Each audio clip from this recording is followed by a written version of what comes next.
Hello, everyone. This is Corey Doggs of actionCOACH Business Coaching. I'm excited to have Karin Kirchmeier, CEO of Partners for Community Development, with us today. Karin joined the team of Partners for Community Development, we'll call them partners, in 2020, where she succeeded Lucio Fuentes as the executive director. Karin's eager to continue the mission and vision of the organization and strengthen the communities that Partners serves. Karin holds dual degrees in administrative leadership and communications and has worked in the nonprofit sector for over 2 decades, focusing on creating social change that leads to better lives and healthier communities. Partners for Community Development is a 501c3 that provides resources that connects communities with safe and affordable housing while building life-strengthening opportunities. Partners focuses on social services programs and energy assistance, residential energy conservation, housing rehabilitation, and home buying assistance. And she'll tell us more about that later. But Partners serves the eastern Wisconsin counties of Brown County, Door County, Kewaunee County, Manitowoc, Calumet, Sheboygan, Ozaukee, and now Milwaukee County. A fun fact about Karin is before moving to the Sheboygan area, so she lives and works out of the Sheboygan office. But you guys, you don't live out of that office, do you? Some days? Well, it feels like it. She spent almost every weekend in the summer in Sheboygan County. And her favorite season is football season. Yes. Go Pack, go. Go Pack. With that, it's my pleasure to welcome Karin to the show today. Hello, Karin. Good morning, Corey. You nailed it. I don't know how I feel about that 2-decade part. I can't be old enough to be in a job for 2 decades, am I? Isn't that crazy? Time flies when you're having fun, right? It certainly does. Okay, so we want to dive in and get to know Karin a little bit. So first question is, tell us about your personal journey, your story. Where were you born and raised? You mentioned that you lived or spent summers in Sheboygan. Yep. But tell us about your journey, your personal journey. Yep. So personally, born and raised in Racine County, so right on the southern part of the state. I have a fantastic husband and 2 wonderful girls. As I shared with you, Corey, my family and I were permanent campers at Plymouth Rock Campground for well over 10 years. And there, my brother decided that he loved the area so much. He was the first one to move up here. And him being the baby of the family, my mom followed. And I was blessed to get this current position and able to move my whole family up here. And I tell you, I love Sheboygan. Love it. All right, awesome. Question number two. How did you get to where you are now professionally? I do. So, as a CEO, I get asked this question quite often, and I always giggle. The fact of the matter is I really had no idea what I wanted to do when I grew up. Even when I started college, you look at how they prepare kids for college and their life after high school now, and I had no idea what I wanted to do. So I picked a super general degree that would let me go in a multitude of directions, which was communications for my undergrad. And even when I graduated, I still had no idea what I wanted to do. I was hopeless. My first job was for juvenile crisis, which it works for the county, and you have to respond to children who are in crisis situations. And it was at that point in time that I realized that my purpose was to be a nonprofit leader, and to make the impact in lives that you never expected to make. So my mom was hoping that I would go into insurance, but here I am. Wow. Thanks for sharing that. So leadership, I don't want to call it a buzzword, but it's probably as having more light shined on it now than ever. Mhm. And everyone has different takes and styles of leadership. Yeah. So how would you talk about your leadership style? How would you describe that? Oh, well, I can describe what it's not.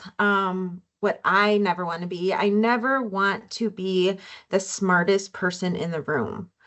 I love to learn and to listen from my whole entire team when I have the availability to do so. And I think it's important for me to do that before I make a final decision. I consider myself to be a democratic manager and would like I would like to believe at least that I foster an environment of consideration and healthy debate and giving everybody a voice in the project. I learn something new every single day. And that's the kind of leader I like to be. Just a representative for my team. Have you always taken that approach? Did your style kind of evolve throughout your career? I think it definitely involved. When I was young in my career, I think, a lot of people are prone to the same mistakes and making snap decision and thinking that they know everything. And, that's hard. Your pride takes a lot of hits. You should never be the smartest person in the room, and to think that you are is just a downfall. So I think over time, as you said, 2 decades, you learn a lot, and you have to improve as you go. And I try to be better every single day. All right. Okay, now tell us more about partners. Kind of who do you serve? And I know you do different things, and it has such a good impact. And now you're growing. So tell us more about Yes, partners and career. yes. Well, how much time do you have, Corey? I could As long talk as we about need. I could talk about partners all day. Let me see. I'm just going to run through. I know you covered it all, but Partners for Community Development is a nonprofit. We are headquartered in Sheboygan County, but we run the lakeshore from Milwaukee all the way up to Door County. Our mission is to provide the resources that connect all of the communities that we serve with safe and affordable housing. And I need to be clear about that. It's not always housing in the traditional sense, but it's whatever services are necessary to make the whole housing umbrella safe and affordable.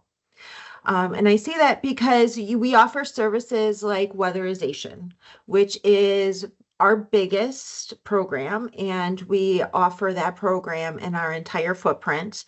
And that program keeps the consumer's utilities low, cooler in the summer, warmer in the winter. We focus on things like air sealing or refrigerators, where we know that are common places where energy gets lost and your hard-earned money is going out the window. We also offer programs like energy assistance, which is, you'll see it on your utility bill. We all pay for it. There is some money that's tucked away that goes to people who cannot cover their regular utility bills. So that's our entry level program. And once you get into energy assistance program, then you can move into different services like weatherization. We have our HVAC program, which is focus is on your inoperable furnace or AC unit when it becomes unsafe or inoperable. We have water conservation. Sometimes you get your water heater will start leaking, or your toilet will run, and those bills add up. So we're able to help with not only the cost of those bills, but also the repair, so that we can keep that from happening again. And then we have the home buyers program, and that's down payment assistance for people who are buying homes. And we all know right now the housing market is absolutely just off the chain. And we really focus on the affordability of that, considering the interest rate that the consumer might be receiving and the down payment that is necessary to keep the home in the affordability range. We also have a critical repair program, which focuses on keeping community members into the home. So we do everything from the large scale work, from foundation, windows, roofs, to keep the housing safe. And then we definitely have affordable housing. So in a very large scope, we serve our communities that fall under 60 to 80% of the area's median income.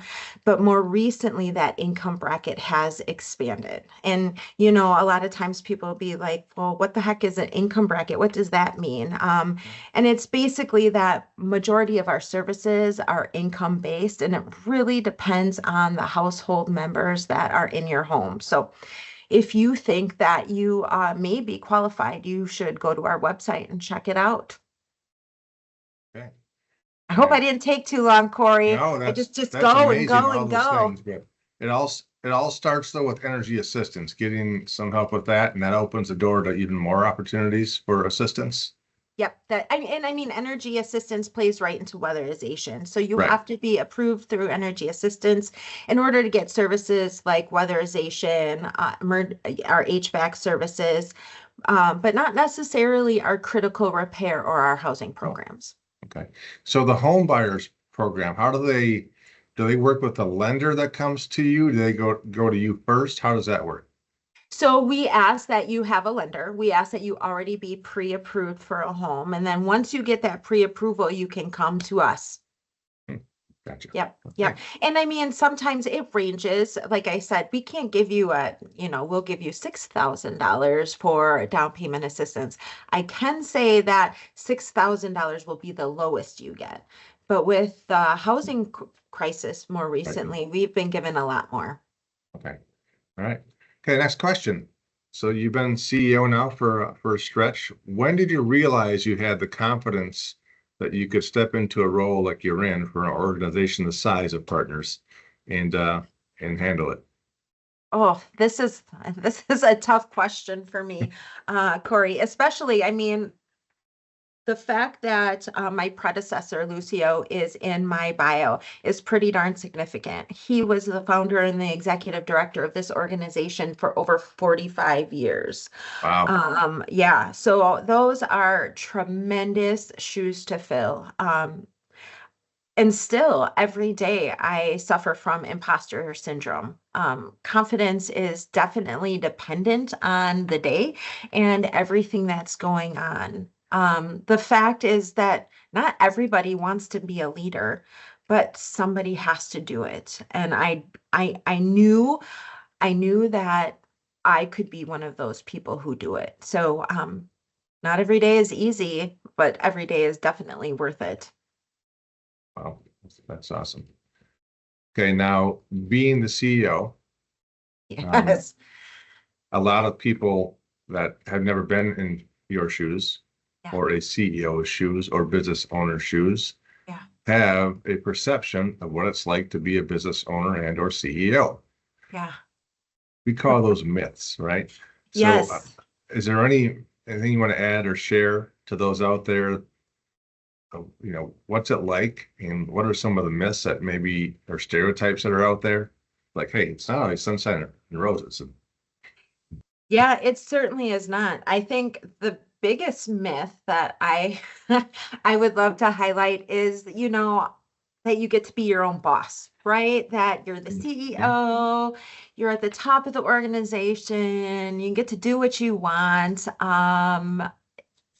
So the myth that you get to be your own boss or even get to be the boss is probably the biggest myth that I've stepped into.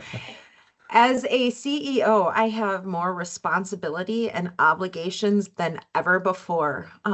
Not only do I feel responsible for everyone on my team, but the livelihood of the communities that we serve. Definitely heavy is the heart that is the CEO, and when you think of things that keep you up all night and you are definitely not your own boss or the boss. You're ran by, the agenda and everything that you have on your plate and your responsibility for the teams and the communities. And I want to add that you're not what I'll call a traditional nonprofit where you have one office serving one community with a small team. Can That's you maybe correct. talk about how many locations you have and how many people are on your team? Yeah, so as you know, Corey, that changes on any given day. Mhm. But yeah, we run the entire lakeshore from Milwaukee up to Door County and every county in between. So you listed the counties off in the beginning. Yeah. It's a lot, right? And we do have 5 different locations, and we have over 73 employees currently on this Monday. So I'm very blessed to have a phenomenal leadership team. This is not something that the CEO could or should do on their own. And I think that's the important part that everybody should know is surround yourself with a great team. Mhm. All right. And I think I say that. I mean, I think I say that often. Okay, you mentioned how you like to continue to learn, right? And Yeah, that's how you grow, is to learn yeah, and keep experiencing new things. yeah. So have you experienced anything recently or had a someone share something that just hit or landed um, that you want to share? As far as advice goes, Yeah, it's like you learned something new or someone gave you a piece of advice that, that's pretty cool. Yeah, I hadn't thought of that or heard that before or heard it that way before. yeah, I would have to say the most poignant piece of advice that I have received, it was actually from a politician, which take it as you may. It was very, very early in my career, and I was grinding, I was working hard, I was moving, and she looked at me. I had, my girls were young at the time, and she said, "You can achieve everything you've ever wanted, just not all at once. So pace yourself, otherwise you're at risk of burning out." And Mhm. that stuck with me. That stuck with me. I think of all of the hours and the times that I've missed. So that Yeah. really redirected my life. Yeah, that's powerful. Thanks for sharing that. I have one of those that's similar that I think about frequently and even use when I talk to folks is that we all already have in us whatever we need to live our most perfect life. Yep. We have it. We just need to find it and foster it and bring it out. Yeah. That's a good one. You gave me goosebumps, Corey. Ooh, all right. Okay, so next one, shifting gears here a little bit from goosebumps to this one is what is something you want to learn outside of work? Something new. Ooh, yeah.